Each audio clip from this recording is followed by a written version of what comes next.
Hello everyone, welcome back to my channel. আমি প্রীতম আবার চলে এলাম একটা নতুন মিনি ব্লগ নিয়ে।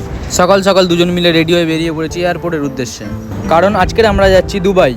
কথা বলতে বলতে চলে এসেছি আমরা এয়ারপোর্ট, আর আমাদের এখানে লাগেজের প্রসেসিং হয়ে গেল, আর আমরা পেয়ে গেলাম বোর্ডিং পাস।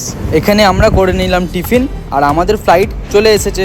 তো চলো এইবার ফ্লাইটে ওঠা যাক। আর এখানে সিমন্তিনি বড় ব্লগের জন্য ইনফরমেশন দিচ্ছিল, আর এইদিকে আমাদের ফ্লাইট টেক অফ করে গেল। আর আমরা ফ্লাইট জার্নিটাকে খুব এনজয় করছিলাম। তারপর আমাদের লাঞ্চ চলে এলো, আর আমি লাঞ্চটাকে কমপ্লিট করে নিলাম। ওয়াও, খেতে কিন্তু খুব দারুণই ছিল খাবারটা। এই দেখো গাইস, আমাদের ফ্লাইটটা কতটা উপরে আছে। ফাইনালি আমাদের 5 ঘন্টার জার্নি শেষ।